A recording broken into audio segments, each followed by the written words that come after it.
यह समाचार चैनल माता वैष्णो देवी काशी धाम द्वारा संचालित है। धर्म कर्म मर्म इसके विषय में जानकारी लेने के लिए माता वैष्णो देवी मंदिर माधोपुर सिगरा वाराणसी में पधारे वह मूर्तियों का क्या हर रहस्य जाने।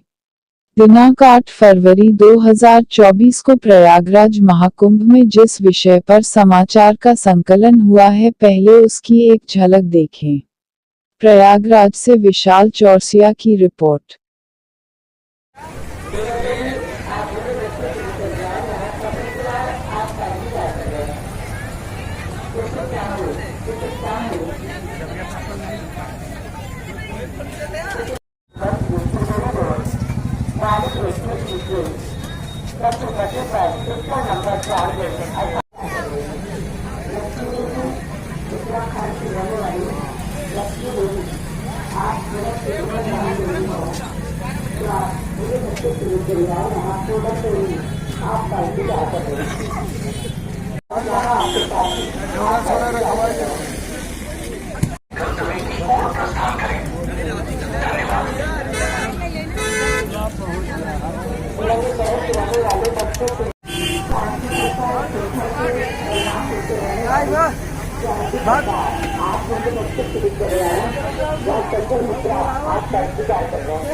नमस्कार, तिरंगा एसी न्यूज में आपका स्वागत है।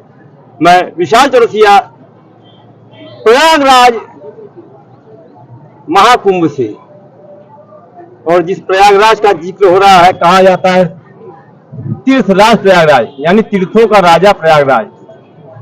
इस समय महाकुंभ का अवसर है और यहाँ पे वाराणसी से जो धार्मिक नगरी है, सांस्कृतिक नगरी है,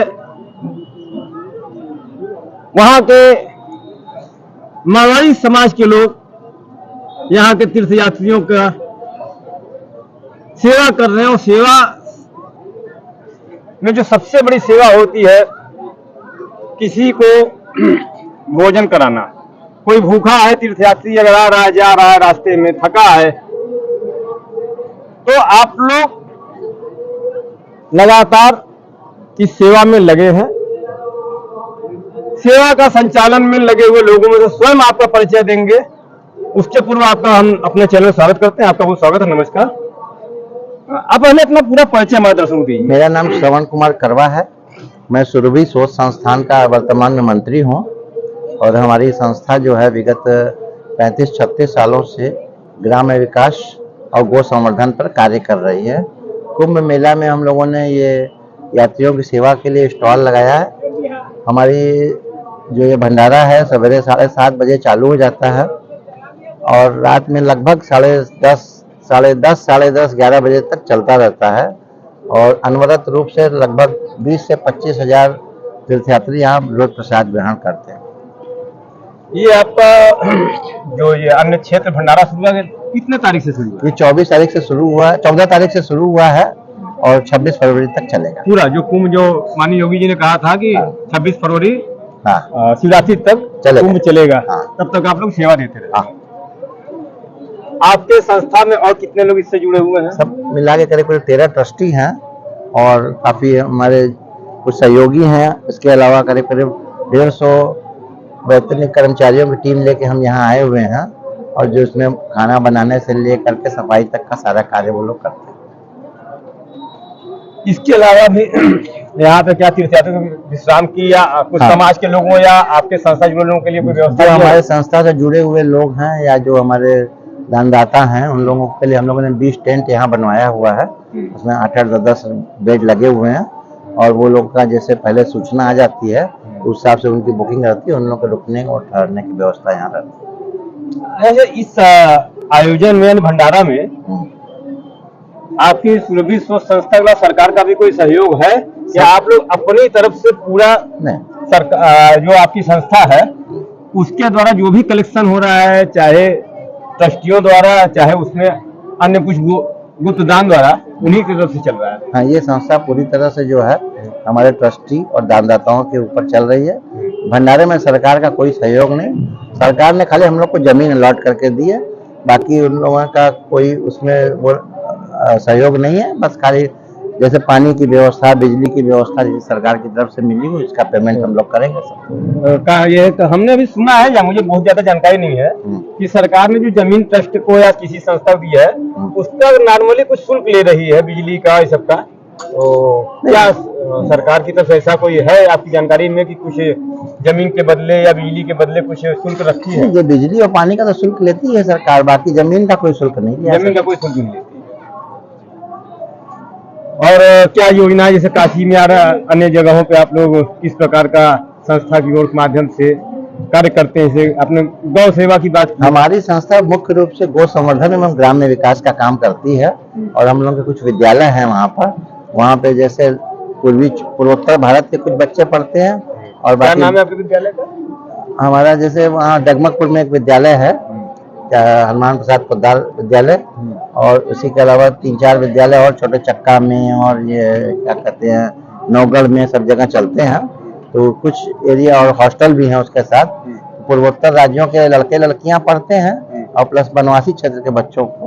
मतलब हम लोग का मुख्य उद्देश्य ये है कि जो समाज की मुख्य धारा से हटे हुए लोग हैं उनको मुख्य धारा में लाने का प्रयास करते हैं। इसमें कोई ऐसा तो नहीं है कि जो आपकी संस्था जो उन्हीं के बच्चों को पढ़ाते हैं और आपके कोई जात विशेष या ऐसा कुछ तो नहीं? कोई जाति हमारी संस्था के तो कोई व्यक्तियों के बच्चे यहाँ पढ़ते ही नहीं है। अच्छा। सब बनवासी क्षेत्र के जो सेवा भारती के थ्रू हम लोग जो बच्चे आते हैं उन्हीं को एडमिशन देते हैं। हम लोग डायरेक्ट एडमिशन भी नहीं करते। आरएसएस का एक अनुसांगिक संगठन है सेवा भारती, उनके थ्रू से बच्चे आते हैं, उन्हीं लोग को हम पढ़ाते हैं। गौ सेवा की आपने बात की तो आपका कहीं गौशाला वगैरह भी है? गौशाला में हम लोग के करीब काशी गौशाला और ये सब मिलाकर के 27-28 हजार गोवंश है हम लोग के पास। कहाँ काशी में कीजिएगा? काशी में जो 52 बीघा वगैरह ये सब भी है, वे सब भी हम लोग का अपना ही कंसर्न है। काशी गौशाला भी इन्हीं लोगों के माध्यम से चलती है। इसके अलावा सुरभि की गौशाला जो है डगमगपुर, सुकृत हनौता में, और इसके अलावा क्या कहते हैं अभी हम लोगों ने ये जो लखनिया दरी के पास में एक जगह अभी योगी जी ने हम लोग गौशाला दी है, उसमें भी करीब 3-4 हजार गोवंश है। आप लोग ये बहुत बड़ा पुण्य का भी काम कर रहे हैं। एक समस्या है, हमने कहा इस पर सवाल भी कर लें। कई लोगों को लगता है कि गौशाला से हमको लाभ क्या होगा, सरकार तो सिर्फ 30 रुपये पर डे दे रही है, तो कैसे उसका संचालन होगा? मान लीजिए आपकी संस्था है, लोग दान कर रहे हैं, जहाँ इतना दान नहीं मिल पा रहा है, सरकार भी उतना सहयोग नहीं कर पा रही है, सिर्फ मान लीजिए जमीन दे दी, तो क्या गौशाला के मार्फत से लोगों को रोजगार भी मिल सकता है? क्योंकि रोजगार एक बहुत बड़ी समस्या लोग कहते हैं। वैसे मेरा तो ये मानना है आज के समय में कि जो लोग रोजगारी की बात कर रहे हैं, तो मैंने लिखा भी था कि कामचोरी का नया पर्यायवाची शब्द है बेरोजगारी। बहुत से लोग बस चाह रहे हैं कि बस हमको सरकारी नौकरी मिल जाए और आराम से हम काम करें। कि सरकारी नौकरी इतना आसान नहीं, काम करने वाले देखिए ड्यूटी पे पुलिस वाले एकदम ड्यूटी करके थक जा रहे हैं सरकारी में, तो वो भी आसान नहीं है। तो क्या इससे कोई रोजगार उत्पन्न हो सकता है? देखिए, रोजगार तो उत्पन्न होता ही है और 140 करोड़ की पॉपुलेशन है अपनी, तो कम से कम 50, 30, 40 करोड़ 50 करोड़ लोग कमाने वाले हैं यहाँ पर। 40 करोड़ लोगों को सरकार तो अपनी नौकरी दे नहीं सकती, तो सरकार तो रोजगार का अवसर प्रदान करती है। जो कामचोरी जो आपने कहा भाई जिसको कामचोरी करना है उसके लिए काम हमें कभी नहीं मिलेगा। बाकी हम लोग अपनी जो भी संस्थाएं चलाते हैं, अपने व्यापारिक संस्थान चलाते हैं, आदमियों की हमेशा कमी, समझदार आदमियों की हमेशा कमी बनी रहती है, कभी पूरे नहीं हो पाते। एक बार की बात है, वैसे मैं इसका जिक्र इसलिए कर रहा हूँ कि कुछ लोगों ने बड़ा पत्रकारों को बैठकर कमेंट्स करना शुरू कर दिया, मजाक उड़ाना शुरू कर दिया। तो एक किसी ने लिख के भेजा कि आप लोग बेरोजगारी की बात नहीं कर रहे हैं, आप लोग जो है इस सरकार के चमचे उस सरकार से बिके ये वो।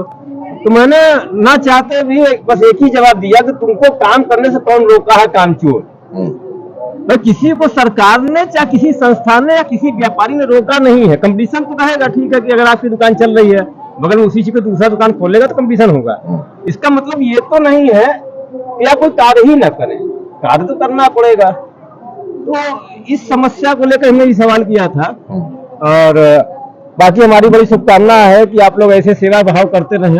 अभी आने वाले समय में हरिद्वार वगैरह में कुंभ लगने वाला है, तो मुझे पूरी उम्मीद है कि आप लोग ऐसे ही सेवा भाव देते रहेंगे। नहीं, हम लोगों का जो कार्य क्षेत्र है वो यूपी तक है। हम लोग बस बनारस और इलाहाबाद के अलावा अपना कार्य क्षेत्र भी बढ़ा नहीं सकते। नहीं, वो तो ईश्वर की भावना, जहाँ ईश्वर की मर्जी होगी देखा जाएगा, वो कर किया जाएगा। हाँ। और काशी में आप लोग इतनी सेवा कर रहे हो, वैसे भी धार्मिक नगरी है, आध्यात्मिक नगरी है, शास्त्रीय नगरी है, तो आप लोग इतना सेवा कर रहे हैं, इसके लिए आपका बहुत बहुत धन्यवाद। उम्मीद करते हैं कि आपकी संस्था इसी तरह से सेवा करती रहे। आपने कहा कि सिर्फ यूपी में कर रहे हैं, लेकिन मेरी ईश्वर से यही कामना है कि आपकी संस्था को इतना सक्षम बनाए कि देश विदेश में भी सेवा करे। और बाकी ईश्वर की मर्जी। आपका बहुत बहुत धन्यवाद। नमस्कार, धन्यवाद, जय हिंद। जय।